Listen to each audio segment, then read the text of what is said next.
Halo guys, assalamualaikum, selamat datang kembali di NN Top 11 Channel. Apa kabar semuanya? Semoga teman-teman selalu sehat dimanapun berada. Hari ini saya akan mereview taktik, strategi, dan formasi ala Manchester United ketika berhasil mengalahkan Manchester City, yaitu formasi 3-4-3 atau formasi 3-4-2-1 guys.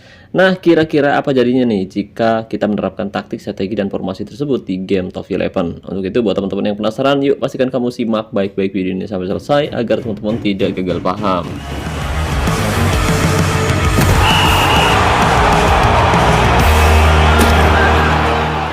Oke guys, jadi secara dramatis Setan Merah akhirnya mampu mengalahkan Manchester City dengan skor tipis 1-2.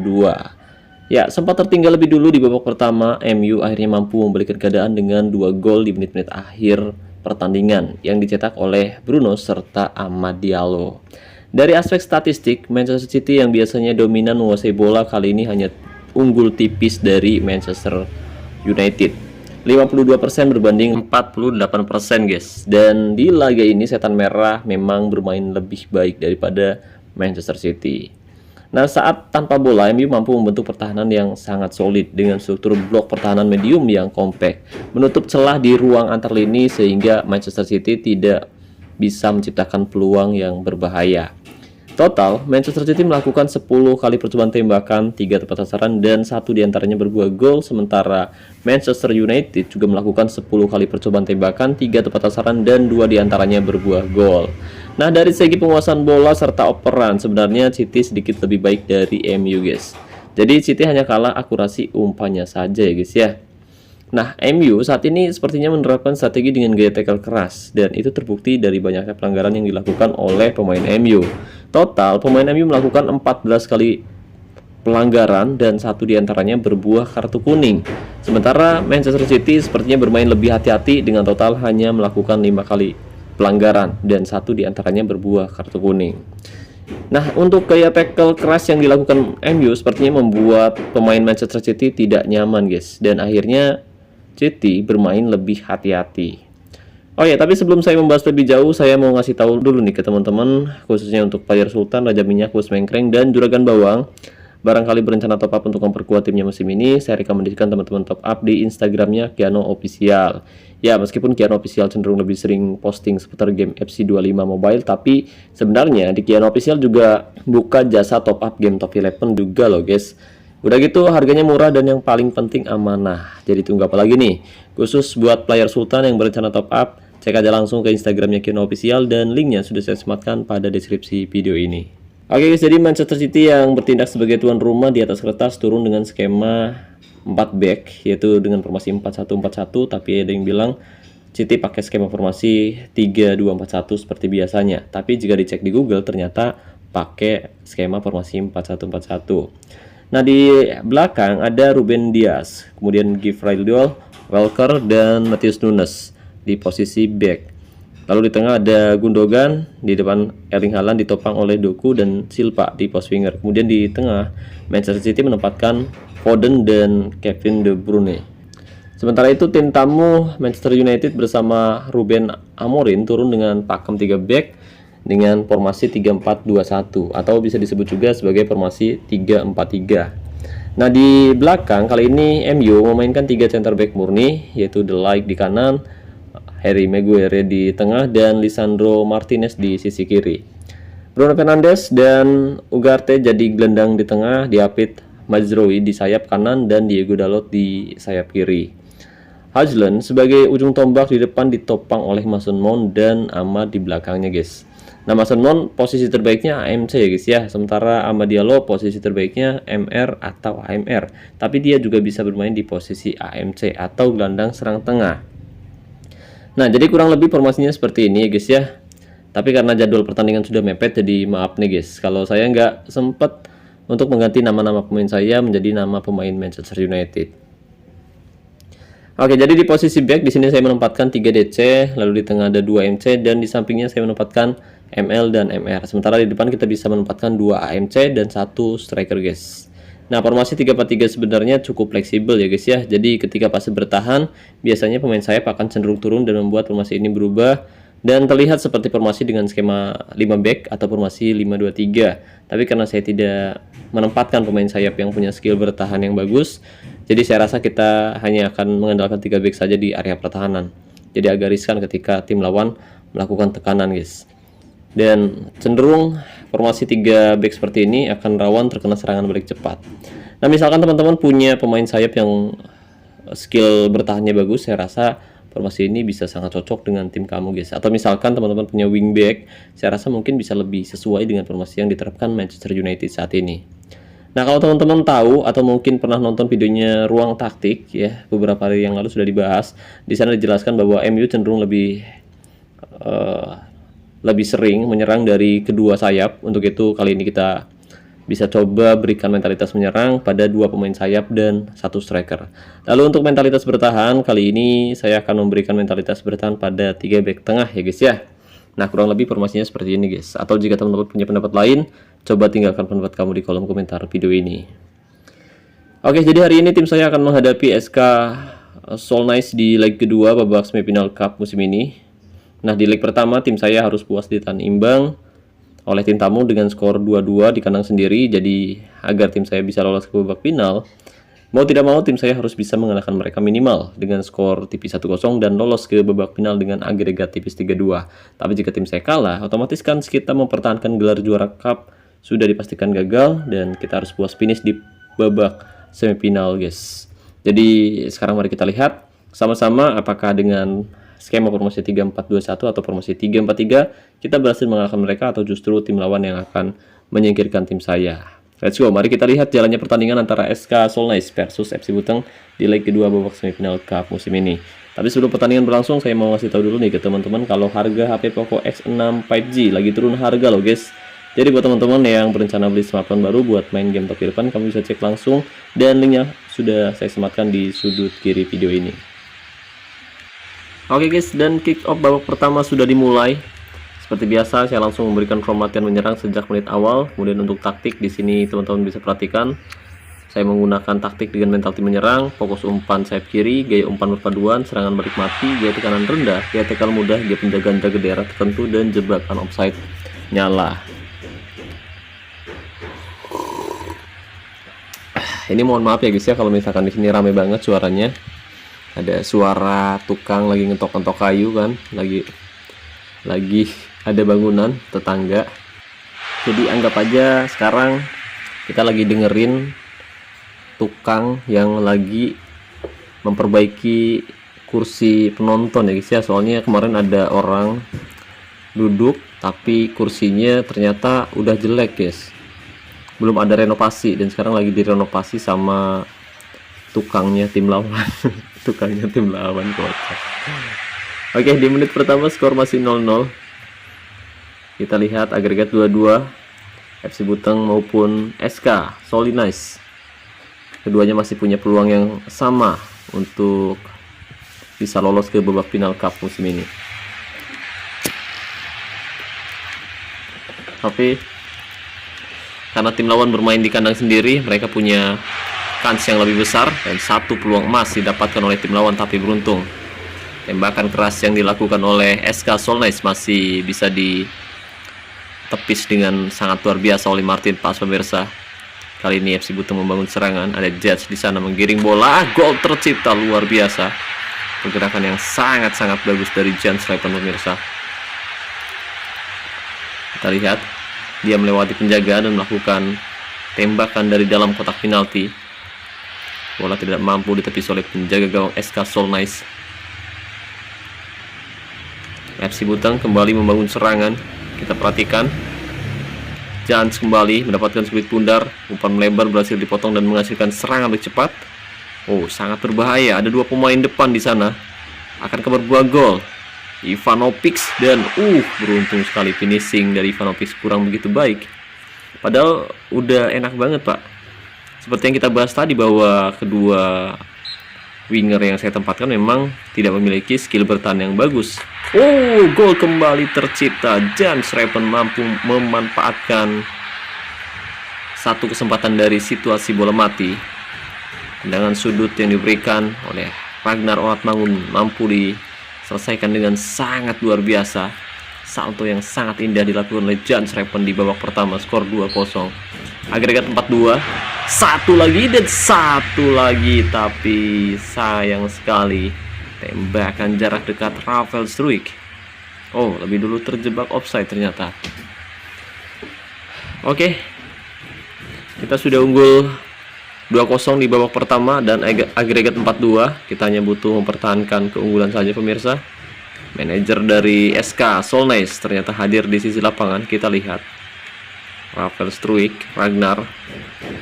Mainan yang luar biasa dilakukan oleh FC Buteng. Dan Tom Haye terlalu lemah. Sepakan jarak dekat yang dilakukan oleh Tom Haye masih dengan sangat mudah diamankan oleh penjaga gawang SK Solnais. Kita lihat Tom Haye kembali umpan pada Jens Repen, lebar ke kiri. Ragnar Oratmangun umpan crossing kali ini. Widodo maksudnya yang dituju, tapi tim lawan mampu membuang skuit putar dengan sangat bagus. Menit 40, skor masih 2-0. SK Solnais coba membangun serangan. Sarlik yang sangat bagus dan gol tercipta luar biasa, tapi sayang sekali ada potensi offside. Bukan sayang sekali, bagus sekali ada potensi offside. Onside. Alah, kampret. Oke, nggak apa-apa, kita masih unggul 2-1. Agregat sekarang mulai tipis kembali. Agregat 4-3 untuk keunggulan tim tamu pemirsa. FC Buteng untuk sementara memimpin dengan skor 2-1 di babak pertama. Martin Pas bermain sangat baik di Mister Gawang, di bawah Mister Gawang FC Buteng. Kali ini ada Halin. Ragnar kali ini umpan ke tengah. Jens Reven, jelas sebuah pelanggaran keras dilakukan oleh Zamal. Zamal melakukan pelanggaran di dekat kotak penalti. Satu kesempatan Jens Reven, tapi sayang sekali tembakan Jens masih bisa diamankan oleh penjaga gawang dari SK Solnais. Paruh waktu, skor 2-1. Kita lihat back sayap kiri dari SK Solnais bermain sangat baik dengan performa 7. Sementara beberapa back lain performanya kurang begitu maksimal. Oke. Ya, Ragnar Oratmangun juga main bagus. Dia bermain di sisi sebelah kiri dari FC Buteng pemirsa.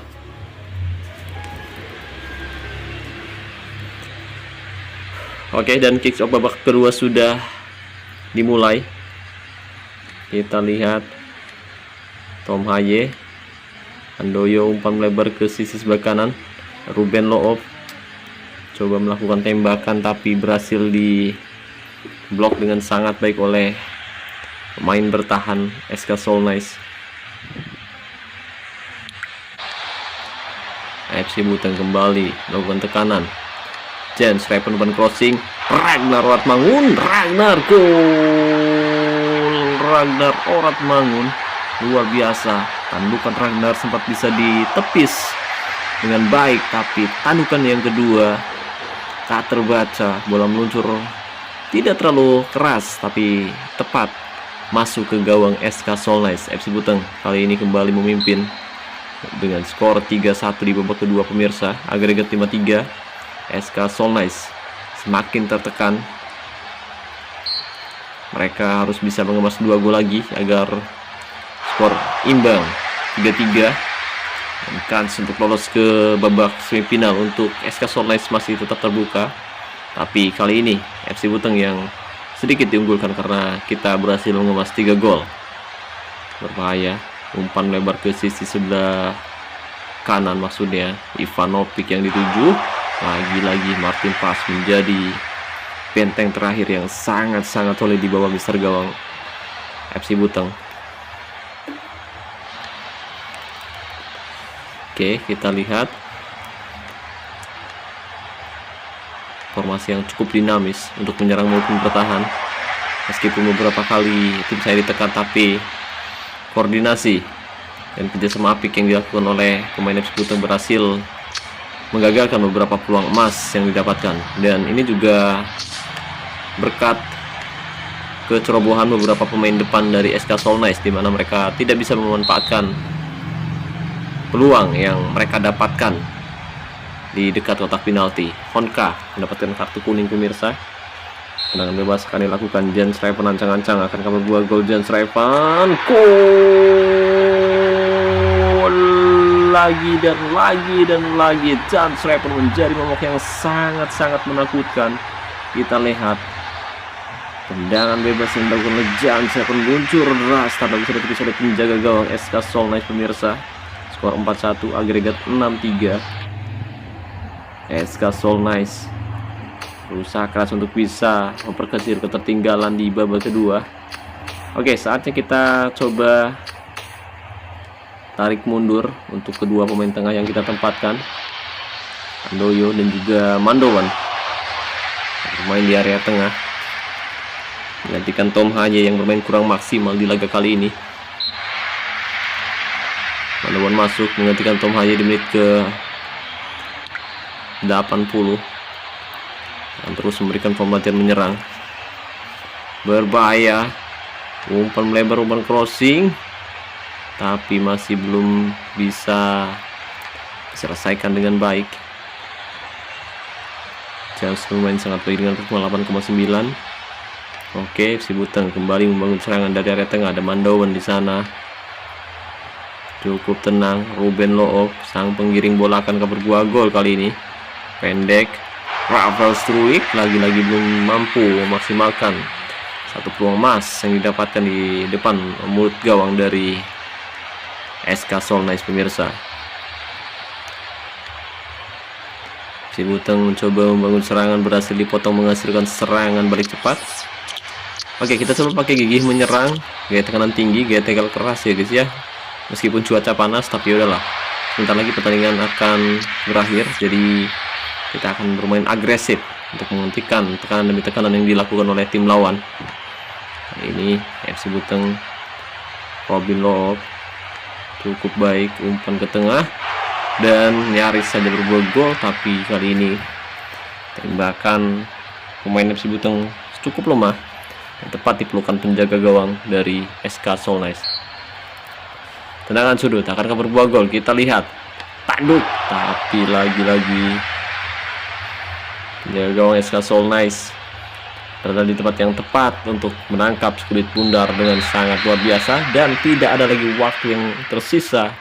FC Buteng akhirnya mampu mengalahkan SK Seoul Nice di leg kedua dengan skor telak 4-1 dan lolos ke babak final dengan agregat telak 6-3. Ya, kita sebenarnya sempat ditahan imbang di leg pertama ya guys ya. Kita ditahan imbang, dan kali ini dengan skema formasi 3-4-3 akhirnya kita mampu mengalahkan tim lawan dan lolos ke babak final dengan sangat luar biasa. Oke, jadi ini adalah pertandingan yang sangat menarik, itu saja. Dengan kemenangan ini akhirnya kita kembali lolos ke babak final. Meskipun untuk kans juara kita masih belum bisa memprediksi siapa yang bakal menjadi pemenang di laga nanti, tapi kita fokus dulu terhadap pertandingan yang akan datang beberapa hari ke depan. Oke, di sini kita lihat bahwa SK Seoul Nice kalah ball possession meskipun mereka bermain di kandang sendiri 64-36, dan FC Buteng melakukan lebih banyak percobaan tembakan.